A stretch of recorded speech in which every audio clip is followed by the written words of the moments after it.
Golden jewellers, अनमोल रिश्तों के लिए। This news is sponsored by Mehtari Beauty Soap. Jaipur के कस्बा जसूर में रहने वाले समाज सेवी व आईएएस अखिल बख्शी को एक बार जानकारी मिल जाए किसी भी जरूरतमंद व्यक्ति के बारे में, वे तुरंत उस व्यक्ति की मदद हेतु मौजूद रहते हैं। अभी हाल ही में अखिल बख्शी कोरोना महामारी के दौरान गांव गांव गए और जरूरतमंद लोगों की मदद की। अखिल बख्शी गांव गांव गए और लोगों की समस्याओं को देख दंग रह गए कि सरकार द्वारा दी जा रही योजनाओं के बारे में ही लोगों को जानकारी नहीं है।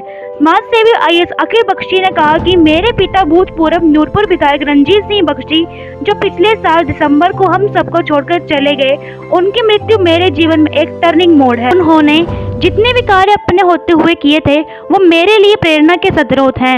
हम सब अपनी तरफ से कोई न कोई समाज सेवा के कार्य करते हैं। उन्होंने भी अपने समय में बहुत से समाज सेवा के कार्य किए, पर उनकी मृत्यु के बाद मुझे एहसास हुआ कि शायद वो और कुछ करना चाहते थे जो वो कर ना सके। मुझे लगा कि मैं क्यों ना उनके नक्शे कदम पर चल के कुछ और करूं। मेरे एक दोस्त हैं जो धर्मशाला में रहते हैं। उन्होंने इस बीमारी के चलते अपनी माता को खोया है और मैंने अपने पिता को खोया है। हम चाहते हैं कि जो दुख हमने और मेरे दोस्त ने झेला है वो कोई और ना झेले। इसलिए मैं अलग अलग जगहों में जाकर अलग अलग लोगों के पास जा उनकी अपनी तरफ से सहायता करने की कोशिश कर रहा हूँ। अखिल ने बताया कि मैं अक्सर कई जगहों पर देखा है कि लोगों को कई चीज़ों का पता ही नहीं है। मैं यही कहना चाहूँगा कि लोगों को बताना सबसे पहला काम पंचायत प्रतिनिधियों का होता है, मगर मेरा कहना यह है कि यह सब पंचायत में नहीं है। उन्होंने बताया कि कई जगहों में पाया गया है कि सरकार की योजनाओं का लोगों को पता ही नहीं है, या जो पात्र व्यक्ति हैं उनको सरकार द्वारा दी जा रही योजनाएं मिल ही नहीं रही हैं। जैसे बीपीएल योजना है, वो कई ऐसे परिवार हैं जो हकदार हैं पर उन्हें रखा गया है, और कई ऐसे हैं जिनके पास सब कुछ है वो उसका लाभ उठा रहे हैं। अखिल ने बताया कि इसके साथ ही कई गांवों में लोग मूलभूत सुविधाओं से वंचित हैं, जैसे बिजली, पानी, सड़क, ऐसी कई सुविधाएं हैं जो उनकी मिलनी चाहिए, पर कहीं ना कहीं किसी न किसी वजह से उन्हें ठीक ढंग से मिल नहीं पा रही हैं। इन सब समस्याओं का पता तब चलेगा जब हम वहां जाएंगे, क्योंकि हम लोग शहरों में रहते हैं, हमें उनका पता नहीं चल सकता है। हम जब तक वहां जाएंगे नहीं तब तक उनका कैसे हल हो सकता है। इसलिए हमें वहां जाना चाहिए और उनका हल करना चाहिए।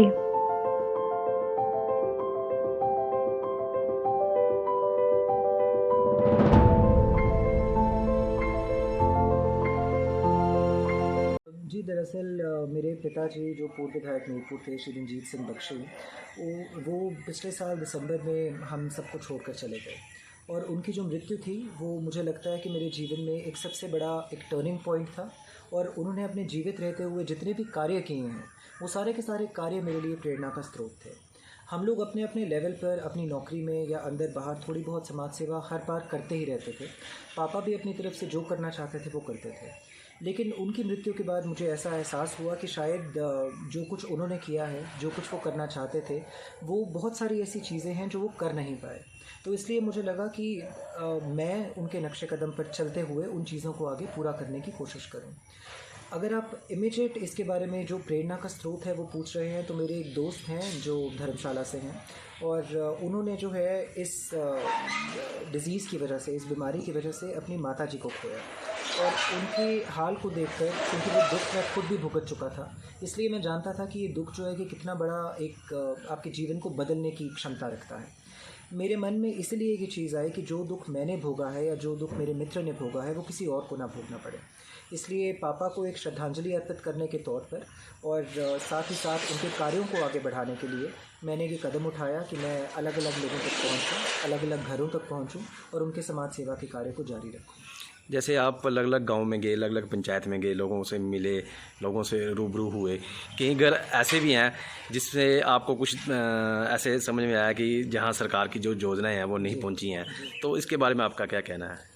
जी, हम लोग इस टाइम तक तकरीबन 20 पंचायतों में नूरपुर इलाके की घूम चुके हैं, और इन 20 पंचायतों का अगर क्रक्स मुझे निकालना है, मुझे कुछ चीज़ों को, कुछ प्रॉब्लम्स को आइडेंटिफाई करना है, तो मैं ये बता सकता हूँ कि सबसे बड़ी जो हमारी प्रॉब्लम इस टाइम पर है वो ये है कि हमारे जो लोएस्ट लेवल के जनप्रतिनिधि हैं, जो एक ग्रामीण इलाके के सबसे बड़े पॉइंट ऑफ कॉन्टैक्ट हैं, आपके प्रधान, उप प्रधान और वार्ड मेंबर, मुझे नहीं लगता कि वो लोग जो हैं किसी तरह से सब के सब नहीं, लेकिन बहुत सारे ऐसे लोग हैं जो सरकार की योजनाओं को या तो उनके बारे में शायद उन्हें खुद पता नहीं है, अगर पता भी है तो वो सही तरीके से लोगों तक उन योजनाओं को पहुंचा नहीं पा रहे। सबसे बड़ी प्रॉब्लम तो ये है, क्योंकि इन लोगों का कहना था कि हमने बार बार 2013 से, कई बार 10 से हमने एप्लीकेशंस लिख कर दी हैं। बहुत से लोग प्रधान बने, तब तक आए गए, लेकिन किसी ने भी उनकी एप्लीकेशंस पर सही तरीके से एक्शन नहीं लिया।